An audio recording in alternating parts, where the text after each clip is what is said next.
Hello everyone, and welcome to the Good Game Lobby review of Tower of Dreams, a roguelike platformer that's as adorable as it is ruthless.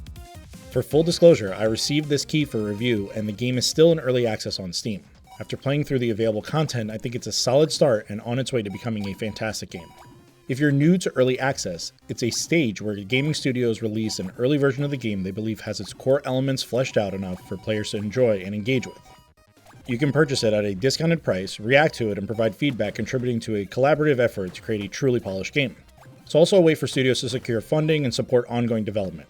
In Tower of Dreams, the foundational aspects of the platforming roguelike are all here. The graphics and art style are charming, the gameplay borrows from the sword-hopping mechanics of Hollow Knight, and you'll find many unique items to assist each of your runs, all set to an awesome soundtrack.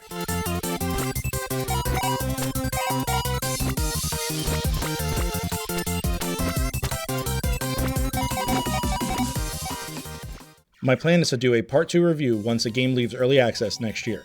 In the meantime, let's touch on the game's mechanics, art style, and soundtrack. Tower of Dreams starts with simple instructions. You move the knight with the D-pad or thumbstick left and right, and press A to jump. You can wall jump to climb higher and collect gems, which you can use to upgrade projectiles, unlock new ways to collect gems, and increase your hearts or even add shields. There are 36 unique items in total to collect. As you progress, you'll find a sword, unlocking a main movement mechanic, sword hopping. You'll use this to kill enemies or jump higher with items and projectiles. The enemies are straightforward, moving side to side, flying around, or throwing projectiles. Some are metallic, so you have to avoid them and use them as platforms to hop to the next area. Warp pipes are scattered around levels where you can either shop for upgrades and items, using gems, or unlock free buffs from a frog vendor, who will also buy back items for gems. Why do all awesome games lately have frogs in them? Is this a rite of passage for indie devs? I've reviewed several games recently with frogs as characters, or even the star of the game.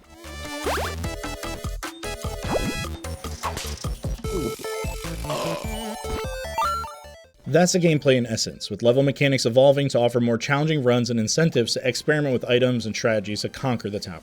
It took me about 45 minutes to finish all 3 main floors, averaging a B rating across them. A board displays your best runs so you can replay levels to improve your scores. Although I completed the game in 45 minutes on my first playthrough, I ended up spending an additional 2 hours adjusting my upgrades, increasing hearts and armor, and collecting cosmetics. Sour Lemon Studios has shared that the game is about 75% complete. They plan to add a final floor with a boss battle within the next 6 to 12 months and potentially expand the 3 floors. I'm excited about the boss battle edition, which could let players showcase their unique fighting styles and might even add some lore to Tower of Dreams. You can follow their Twitter and YouTube accounts for insights on design decisions and current projects. Recently, they completed a compendium for enemies, items, and more, which looks like a Game Boy within the game.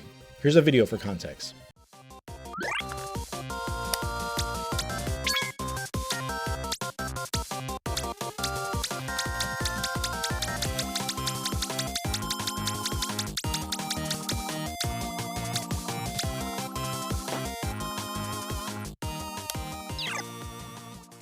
Speaking of the game's aesthetic, doesn't this just look brilliant? The typeface for text, the tiny knight protagonist, combined with the green, blues, and purples, create a fantasy-like world with lively NPC animations that make the atmosphere playful and immersive.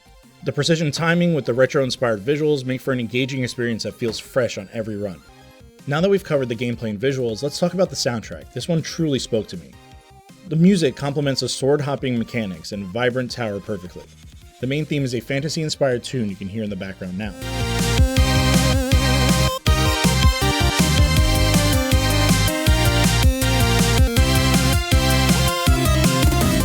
As you progress through different floors, you're treated to new songs and upgrade rooms, shops, and main shop where each area has their own unique themes. I especially love the theme in Stamper's Supplied.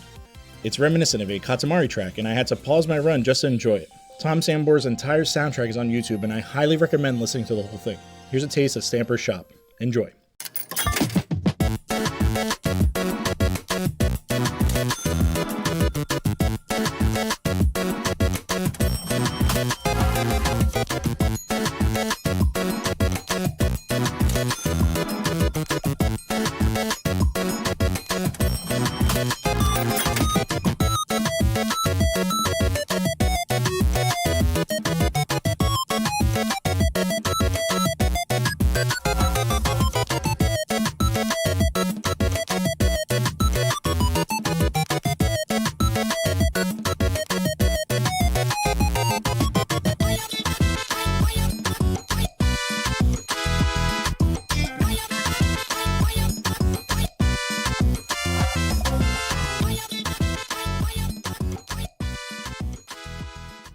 If this is only 75%, it's already a great start. Adding a bit more story, new levels, a final floor, and a boss fight could make Tower of Dreams a standout must-play for next year. My only concern is the $12 price point, which of course may have a discount upon launch. Early access notes also mention the price will increase at launch.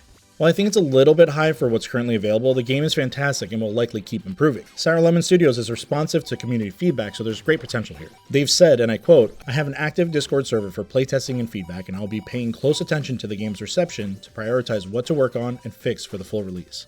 With this attention to community feedback, the promise of additional content, and an already fun roguelike experience, Tower of Dreams might be worth it even at that price. I'll see you for part 2 of the review when the game launches next year. Thank you for watching my review of Tower of Dreams. Like, comment, and subscribe for more indie game reviews like this one. Thank you for your support, and as always, GG.